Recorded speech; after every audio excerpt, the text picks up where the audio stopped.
প্রিয় দর্শক, আপনারা দেখছেন এটিএন নিউজ। বাংলাদেশ আই হসপিটালের সৌজন্যে সরাসরি স্বাস্থ্য বিষয়ক অনুষ্ঠান লাইভ প্রেসক্রিপশনে আপনাদের সবাইকে আমন্ত্রণ জানাচ্ছি। আমি ডক্টর ফায়জা রাহলা। দর্শক, প্রতি সপ্তাহেই আমরা নির্দিষ্ট একটি বিষয় নিয়ে কথা বলার চেষ্টা করি।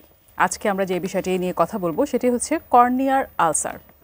কর্নিয়ার আলসার রোগটি আসলে কখন হয়, কিভাবে হয়, চিকিৎসার জন্য আমরা আসলে কি কি দিতে পারি, কি কি ধরনের ওষুধ দেওয়া যায়, এই পুরো বিষয়গুলো নিয়ে আজকে আমরা কথা বলবো। অতিথি হিসেবে আজ আমাদের সাথে যোগ দিয়েছেন doctor ASM Moinuddin, consultant, Bangladesh eye hospital Uttara limited, সহযোগী অধ্যাপক, ইস্পাহানী ইসলামিয়া চক্ষু হাসপাতাল, ঢাকা। আপনাকে অনেক ধন্যবাদ আমাদের সাথে আমাদের আজকের এই অনুষ্ঠানে যোগ দেওয়ার জন্য। আপনাকেও ধন্যবাদ আমাকে আমন্ত্রণ জানানোর জন্য। দর্শক, আপনাদেরকে একটু জানাতে চাই, কর্নিয়ার আলসার এই বিষয়টি নিয়ে যদি আপনাদের কোনো প্রশ্ন থেকে থাকে অথবা যদি আপনাদের কোনো মতামত থাকে, তাহলে 0241010469 এই নম্বরে ফোন করে আপনাদের প্রশ্নটি করতে পারেন। আমাদের বিশেষজ্ঞ অতিথি আপনাদের প্রশ্নেরও উত্তর দেবেন। আমরা তাহলে চলে আসি আমাদের আজকের বিষয়ে, কর্নিয়ার আলসার। আলসার নিয়ে কথা বলবো, কর্নিয়ার আলসার নিয়ে কথা বলবো। তবে শুরুতেই আসলে জানতে চাই যে কর্নিয়া চোখের ঠিক কোন অংশটি এবং কর্নিয়া দিয়ে কোন কাজটি হয়?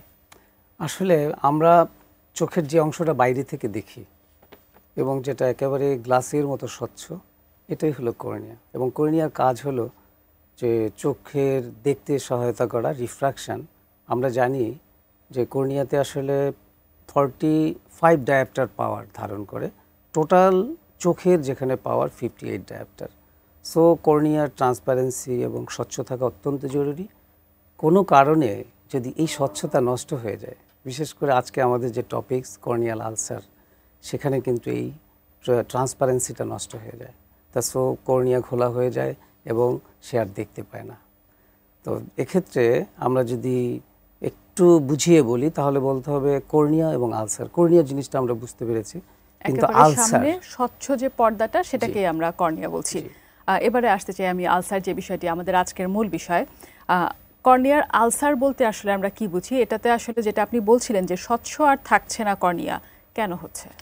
আলসার মানেই হলো ঘা, সহজ বাংলায়। এটা কেন হয়? এটা যে কোনো ইনফেকশন ছাড়া কিন্তু আলসার হবে না। তো আমরা দেখতে পাই যে যদি কর্নিয়া বা চোখের মণিতে ঘা হয় তবে সেটাকে আমরা আলসার বলছি। এটা কেন হয় এটা জানাটা জরুরি। ইনফেকশন ব্যাকটেরিয়ার মাধ্যমে হতে পারে, ছত্রাক কিংবা ফাঙ্গাসের মাধ্যমে হতে পারে এবং ভাইরাসের মাধ্যমে হতে পারে। এছাড়া কিছু পরজীবী আছে, তাদের মাধ্যমেও হতে পারে। কিন্তু মূল যে কারণটা হয়, আমাদের চোখের কর্নিয়াটা ইনট্যাক্ট থাকে। সাধারণত কোনো ভাইরাস কিংবা ব্যাকটেরিয়া কিংবা ফাঙ্গাস এতে এফেক্ট করতে পারে না, ঢুকতে পারে না। কিন্তু কোনো কারণে যদি ইনজুরি হয়ে যায়, কোনো কারণে যদি কর্নিয়া আঘাতপ্রাপ্ত হয়, সেক্ষেত্রে এই জীবাণুগুলো সুযোগ পায় এবং তারা ইনফেকশন তৈরি করে এবং সময় মতো চিকিৎসকের কাছে না আসার কারণে, পেশেন্টদের অসচেতনতার কারণে পেশেন্ট বুঝতে পারে না, দেরিতে চিকিৎসকদের কাছে পৌঁছায়। ততদিনে অনেক দেরি হয়ে যায়, কর্নিয়াল আলসার ক্রমান্বয়ে বৃদ্ধি পেতে থাকে। এখন বুঝবো কি করে? আপনার কাছে একটু জানতে চাই, যেটা আপনি বলছেন যে আঘাত বা ইনজুরি হতে পারে, এই যে কর্নিয়াতে যে ইনজুরিটা হচ্ছে, এটা আসলে কাকে আমরা ইনজুরি বলবো? অনেক সময় দেখা যায় যে দৈনন্দিন কাজকর্মের মধ্যে হয়তো আমি চোখটা একটু জোরে ঘষা লেগে গেল অথবা যে কোনো একটা দিয়ে হয়তো একটু খোঁচা লেগে গেল, সেক্ষেত্রে কি আসলে আমরা ইনজুরি বলবো কিনা? হয়তো চোখ দিয়ে পানি পড়ছে, কখন আমরা বলবো যে হ্যাঁ কর্নিয়াতে আসলে ইনজুরি হয়েছে? আচ্ছা, কর্নিয়াতে ইনজুরি যে কোনোভাবে হতে পারে। খুব কমনলি যেমন হাউসহোল্ড কাজ করার সময় কিংবা খেতে খামারে কাজ করার সময় এটা হতে পারে। ইভেন মায়েরা যখন বাচ্চাকে দুধ খাওয়ায়, এটা একটা কমন কজ বাংলাদেশে, সেই ছোটো বাচ্চাদের নেইলেও কিন্তু আঘাত পেতে পারে। তো এখন আঘাত পাওয়ার সাথে সাথেই যে ইনফেকশন হবে তা কিন্তু নয়। অর্থাৎ কর্নিয়াতে আমরা জানি, যদি অ্যানাটমি চিন্তা করি তাহলে এখানে 5টা লেয়ার আছে। প্রথমে যে লেয়ারটা থাকে এপিথেলিয়াম, এই লেয়ারে আঘাত যদি পায়ও তাহলে আসলে কিন্তু ইনফেকশন হয় না। এই লেয়ারটা 24 ঘন্টার মধ্যেই ভালো হয়ে যায় যদি সঠিক চিকিৎসা দেওয়া যায়। কিন্তু যখনই এই লেয়ারের পিছনের লেয়ারগুলো আক্রান্ত হতে থাকে তখন কিন্তু ইনফেকশনটা বৃদ্ধি পেতে থাকে এবং সেক্ষেত্রে পেশেন্টেরও সিমটম বাড়তে থাকে। যেমন পানি পড়া বেড়ে যায়, চোখে ব্যথা হয়, চোখে ময়লা আসতে থাকে এবং সবচেয়ে বড় যে কারণটা দিয়ে বোঝা যায় যে তার কর্নিয়া এফেক্ট হয়েছে সেটা হলো সে আলোর দিকে তাকাতে পারে না, যেটাকে আমরা ফটোফোবিয়া বলি। আরও শুনবো আপনার কাছ থেকে, তবে এই মুহূর্তে একজন দর্শক আছেন, তার সাথে কথা বলবো। দর্শক আপনার নামটি বলবেন এবং আপনার প্রশ্নটি জানাবেন। আসসালামু আলাইকুম, আমি মাগুরা থেকে হাবিব বলছিলাম। জি যে আমার চোখে ব্যথা এবং চুলকায়, তো ডাক্তার দেখেছিলাম, ডাক্তার বললো যে এটা কনজাক্টিভা ভাইরাস না, তো আপনাকে আরো একটু ভালো করে পরীক্ষা নিরীক্ষা করা লাগবে। তো সেক্ষেত্রে আমি কি সতর্কতা অবলম্বন করতে পারি বা আমার জন্য কি যদি কোনো সাজেশন প্রশ্ন আছে? থাকে ওনার কাছে। এটা কতদিন যাবত আপনার এটা হয়েছে? এটা 3-4 মাস। ডাক্তারকে আপনাকে রেফার করেছে কোনো কর্নিয়া সার্জন কিংবা যেখানে এরকম চিকিৎসা হয়? না না, ওইভাবে কোনো সাজেশন করেনি, বললো যে আপনি দেখেন, পরবর্তীতে একটু আমরা দেখব। চোখে কি ময়লা আসে? ময়লা আসে, কিন্তু পরবর্তীতে হালকা আসে আর কি। ব্যথা হচ্ছে? ব্যথা, চুলকায়। চুলকানোটা বেশি। এক্ষেত্রে আসলে আমাদের যেটা পরামর্শ, তাকে আসলে এমন একটা হসপিটালে আসতে হবে যেখানে চোখের ক্ষতস্থান থেকে ময়লা নিয়ে বা টিস্যু নিয়ে পরীক্ষা করা যায়। এখানে পরীক্ষা করে সঠিক কারণটা নির্ধারণ করে তাকে প্রপার চিকিৎসাটা দিতে হবে। এটা হতে পারে ব্যাকটেরিয়ার মাধ্যমে, এটা হতে পারে ভাইরাস। তো সেক্ষেত্রে আসলে সঠিক কারণ নির্ধারণ না করে চিকিৎসা দিলে সে ভালো হবে না, ভালো হবে না। মানে এখন যে কোনো ধরনের ওষুধ ওনাকে দিয়ে দেওয়া যাচ্ছে না, যেহেতু উনি দীর্ঘমেয়াদী অনেক দিন ধরেই উনি ভুগছেন। আশা করি যে আপনার এই পরামর্শে আমাদের দর্শক উনি উপকৃত হবেন। আমরা চলে আসি আমাদের মূল আলোচনায়। ইনজুরি নিয়ে আপনার সাথে কথা বলছিলাম। এখানে একটু জানতে চাই যে ইনজুরির পরে অনেকে অনেক সময় বুঝতে পারেন না যে কখন আমি ডাক্তারের কাছে যাব। হয়তো তার চোখ দিয়ে পানি পড়ছে, উনি ভাবছেন এইভাবেই উনি দৈনন্দিন কাজকর্ম করছেন এবং ভাবেন যে হ্যাঁ ঠিক হয়ে যাবে, ঠিক হয়ে যাবে। এই বিষয়টি যদি একটু বলতেন যে কখন ওনাকে আসলে ডাক্তারের কাছে আসতে হবে। আপনি খুব সঠিকভাবেই বলেছেন যে আসলে আমাদের বেশিরভাগ রুগীরা গ্রামের থাকেন এবং কর্মক্ষম রুগীরা সাফারার হন, তাদের সোশিও ইকোনমিক্যাল কন্ডিশনও পুয়ার।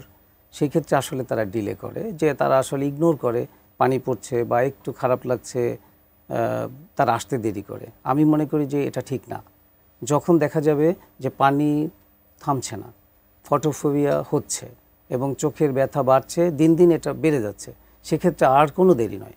এখানে মনে রাখতে হবে, আমি পেশেন্টদের উদ্দেশ্যে বলতে চাই যে যত তাড়াতাড়ি চোখের ডাক্তারের কাছে আসবেন, যত তাড়াতাড়ি সঠিকভাবে কালসারের কারণটা নিরূপণ হবে, তত তাড়াতাড়ি ভালো হয়ে যাবে।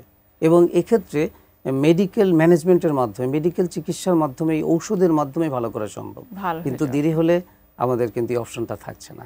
জি, আরও অনেক কিছু শুনবো আপনার কাছ থেকে, তবে একটি বিরতি নিয়ে এসে। দর্শক, বাংলাদেশ আই হসপিটালের সৌজন্যে আপনারা দেখছেন লাইভ প্রেসক্রিপশন। ছোট্ট একটি বিরতি নিচ্ছি, কিছুক্ষণের মধ্যে ফিরছি, সাথেই থাকুন।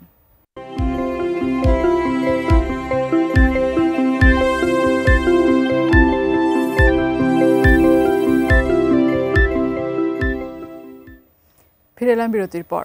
বাংলাদেশ আই হসপিটালের সৌজন্যে আপনারা দেখছেন লাইভ প্রেসক্রিপশন। আপনাদের সাথে আছি আমি ডক্টর ফাইজা রাহলা এবং বিশেষজ্ঞ অতিথি হিসাবে আজ আমাদের সাথে আছেন ডক্টর ASM মঈনুদ্দিন। বিরতিতে যাবার আগে কর্নিয়ার আলসার নিয়ে আপনার কাছ থেকে আমরা অনেকগুলো তথ্য পেয়েছি। চিকিৎসার অপশনগুলো সম্পর্কে যদি আমাদেরকে একটু বলতেন। চিকিৎসাটাকে আমরা দুইটা ধাপে ভাগ করতে পারি। একটা হলো মেডিকেল ম্যানেজমেন্ট, অর্থাৎ ঔষধের মাধ্যমে চিকিৎসা করা, এবং এটা সহজ। আমাদের কাছে বা চক্ষু বিশেষজ্ঞের কাছে যদি আসে, উনি সঠিকভাবে রোগটা নিরূপণ করবেন। এখন এই প্রসেসটাও কিন্তু খুবই সিম্পল। আমরা জানি যে বাংলাদেশে অনধিক 100 মেডিকেল কলেজ আছে, সরকারি বেসরকারি মিলিয়ে। প্রত্যেকটা মেডিকেল কলেজে চক্ষু বিভাগ আছে, প্রত্যেকটা মেডিকেল কলেজে মাইক্রোবায়োলজি বিভাগ আছে, সেখানে পরীক্ষার সুযোগ আছে। তো আমাদের চক্ষু বিশেষজ্ঞরা কর্নিয়ার আলসার, ক্ষতস্থান থেকে টিস্যু নিয়ে মাইক্রোস্কোপের নিচে পরীক্ষা করলে সরাসরি দেখতে পাবেন যে এটা কি ব্যাকটেরিয়া দিয়ে হয়েছে নাকি এটা ফাঙ্গাস দিয়ে হয়েছে। ভাইরাসটা একটু ভিন্ন, ভাইরাস আসলে এইভাবে নিরূপণ করা যায় না। তো সেক্ষেত্রে আসলে কর্নিয়া সার্জন বা কর্নিয়া স্পেশালিস্ট যারা আছেন, তারা তাদের ক্লিনিক্যাল এক্সপেরিয়েন্সের মাধ্যমে এটা নির্ধারণ করতে পারে।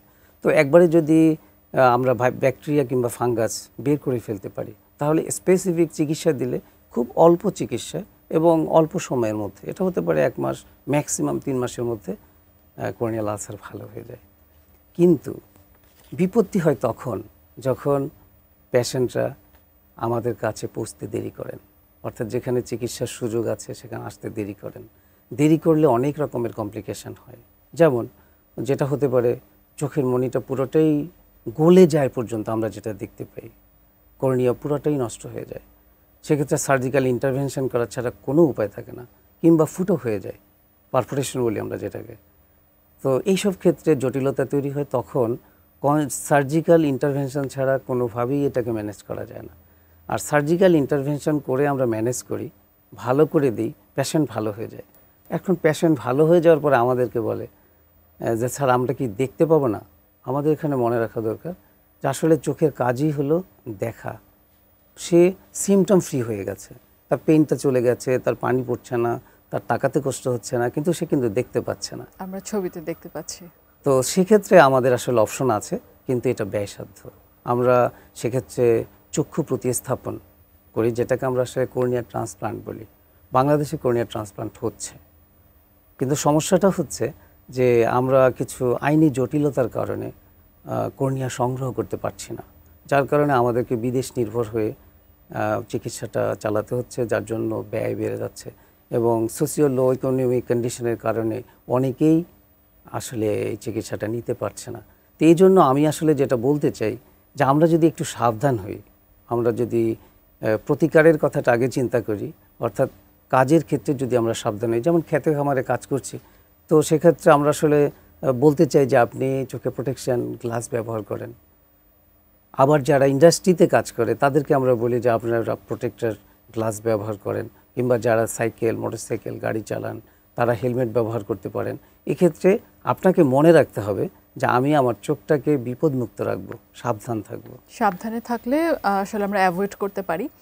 এখানে একটি গুরুত্বপূর্ণ প্রশ্ন, যেটা হচ্ছে যে অনেক সময় অনেকে যে দেরি করে চিকিৎসা নিতে আসেন, কমপ্লিকেশন কি কি হতে পারে? যদি উনি দ্রুত আসতেন তাহলে কি সুবিধা পাওয়া যেত?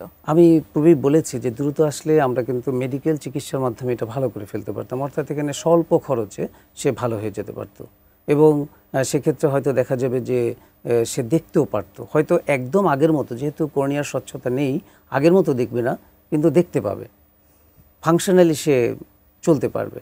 কিন্তু যদি দেরি করে আসে, যদি পারফোরেশন হয়ে যায়, এটা ওকুলার ইমার্জেন্সি, এবং সাথে সাথে সার্জিক্যাল ইন্টারভেনশন যদি না হয় তাহলে তার চোখ কিন্তু পুরোটাই নষ্ট হয়ে যাবে। আর এই জন্যই কিন্তু আমরা কর্নিয়াল আলসারটাকে প্রিভেন্টেবল ব্লাইন্ডনেস বলি, যে প্রতিরোধযোগ্য। এটা সময় মতো আসলে সে ব্লাইন্ড হবে না। তো প্রতিকার চিন্তা করতে হবে আমাদেরকে, সাবধান থাকতে হবে। আসলে খুব বেশি গুরুত্বপূর্ণ হয়তো হতো না যদি সময় মতো চিকিৎসা নেওয়া হতো, তাহলে আসলে চিকিৎসা করে ফেললে উনি হয়তো ভালো মতো দেখতে পারতেন। ট্রান্সপ্ল্যান্ট নিয়ে আপনি আমাদেরকে একটু বলেছিলেন যে চিকিৎসা আসলে হতে পারে ট্রান্সপ্ল্যান্টের মাধ্যমে, সেক্ষেত্রে আসলে আপনি কিছু ব্যারিয়ার নিয়েও বলছিলেন। এই ব্যাপারটা যদি আরেকটু বলতেন আমাদের সাধারণ দর্শকদের জন্য এবং আসলে আমাদের নীতি নির্ধারক যারা আছেন তাদের জন্য। আসলে আমাদের কর্নিয়ার বর্তমানে বাংলাদেশে প্রায় শতাধিক কর্নিয়া সার্জন স্পেশালিস্ট আছেন, তারা ক্যাপেবল, তারা কর্নিয়া ট্রান্সপ্লান্ট করতে পারেন এবং করছেন বিভিন্ন প্রতিষ্ঠানে। কিন্তু এখানে যে ব্যারিয়ারটা কাজ করে, আমরা নিজেরা, আমাদের কিছু ব্যাংক আছে, আমাদের বেশ কয়েকটা ব্যাংক আছে, সেই ব্যাংকগুলো আসলে ফাংশন করতে পারছে না, কিছু আইনি জটিলতার কারণে আমরা চোখের মনি কালেকশন করতে পারছি না। এই আইনগুলো আসলে সংশোধন হওয়া খুব জরুরি। আপনাকে অনেক ধন্যবাদ। আমাদের জ্ঞাতার্থে জানাচ্ছি, এ বিষয়ে বাংলাদেশ কর্নিয়ান রিফ্র্যাক্টিভ সোসাইটি কাজ করছে এবং সরকারি লেভেল থেকে এটা কাজ হচ্ছে। আমি মনে করি যে আসলে সরকারের পাশাপাশি বেসরকারি এনজিও এবং যারা আমাদের ধর্মীয় নেতৃত্ব আছেন, তারা যদি বিষয়টাকে একটু গুরুত্ব দেন তাহলে সমাজের অনেক উপকার হতে পারে। অনেক ধন্যবাদ আপনাকে, অনেক ধন্যবাদ। দর্শক, আজ তাহলে এ পর্যন্তই। দেখা হবে সামনের সপ্তাহে। ভালো থাকুন, সুস্থ থাকুন, দেখতে থাকুন ATN News. Supported by Bangladesh eye hospital.